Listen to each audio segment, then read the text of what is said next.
cycle.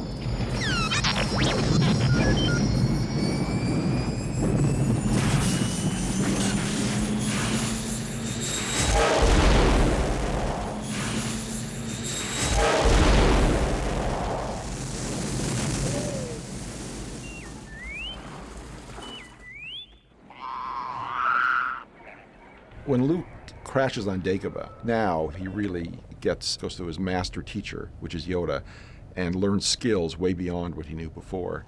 Yoda. You seek Yoda. You know him?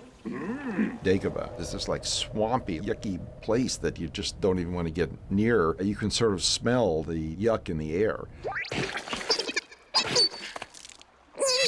In order to shoot the Yoda puppet moving, the set had to be built about 5 feet above the floor of the stage. And we would put holes or ridges where it would stand on top of it, and he could move it along in a certain direction. So it had to be predetermined. On top of the stage were trees, rocks, caves, everything.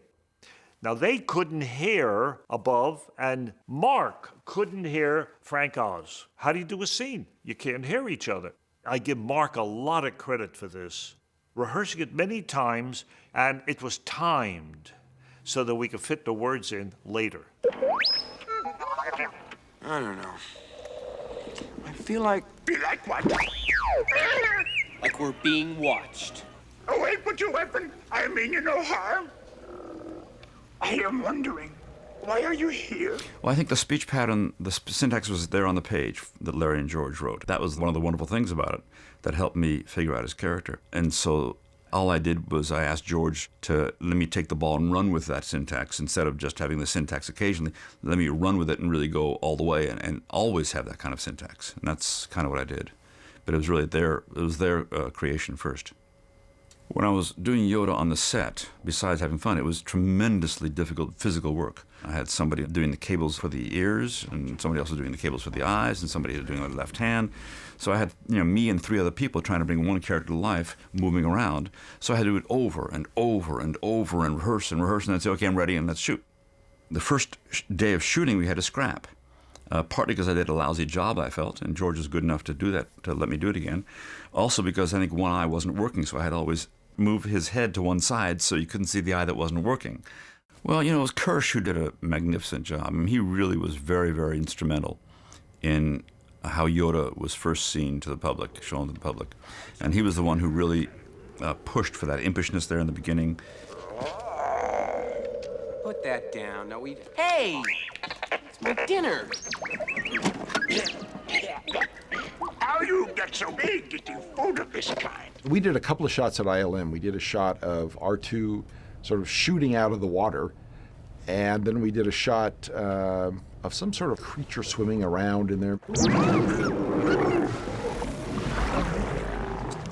Dagobah was just a very important place for the film.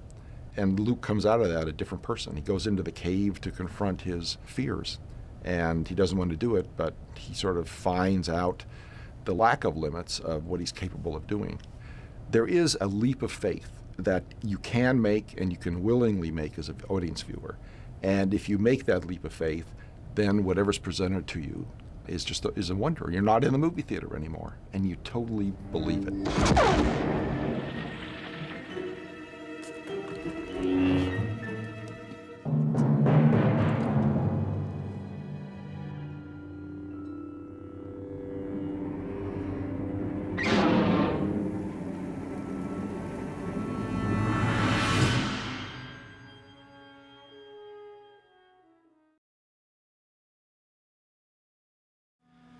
Vader was seduced by the dark side of the Force. The Force? And the Force is what gives the Jedi his power. Found in all living things, found as flows from us, controls individuals, yet we have free will. We have a destiny if we want to follow it. We live for a reason and must discover what it is. It looks like it was done when I started episode 1. Oh, okay. Because it looks like it's referring to episode 1. And a lot of this, like this thing about the Force, in all living things and surround us is really just a capsule of what was said in episode 5. makes it grow. Its energy surrounds us and binds us. The core of the Force. I mean, you got the dark side, the light side. One is selfless, one is selfish. And you want to keep them in balance. What happens when you go to the dark side is it goes out of balance, and then you get really selfish and you forget about everybody, and you ultimately lead yourself, because when you get selfish, you get stuff, or you want stuff. And when you want stuff and you get stuff, then you are afraid somebody's going to take it away from you, whether it's a person or a thing or a particular pleasure, experience.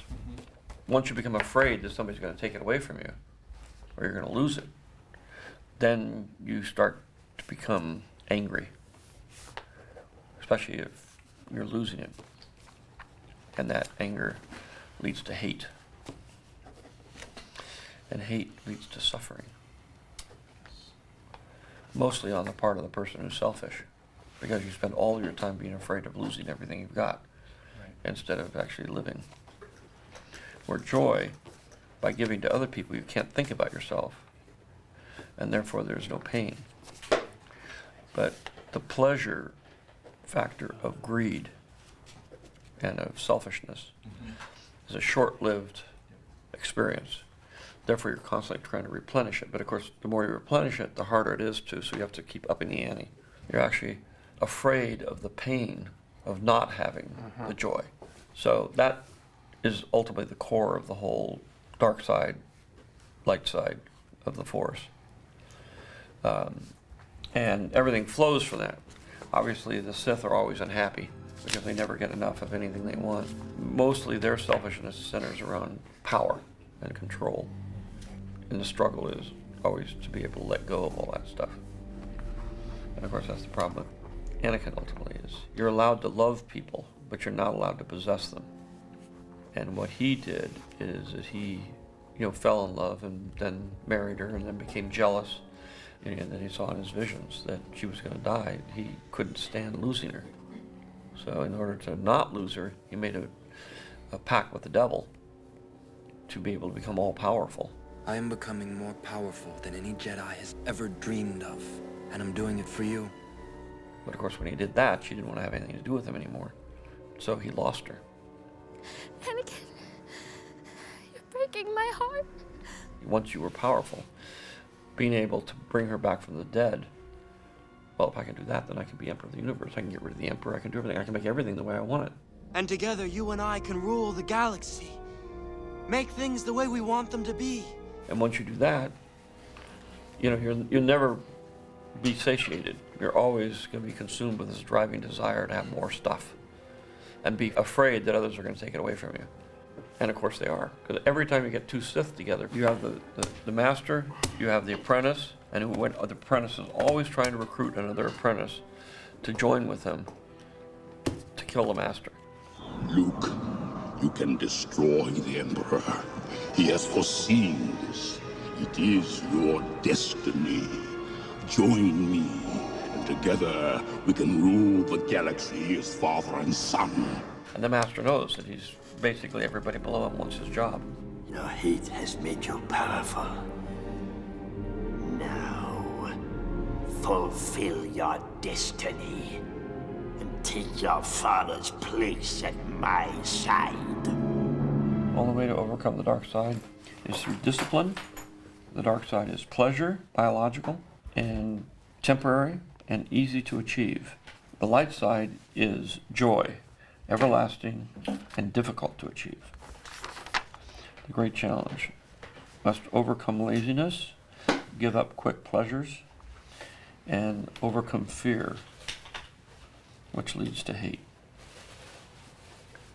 Amen. Now let us pray. Remember, the Force will be with you, always.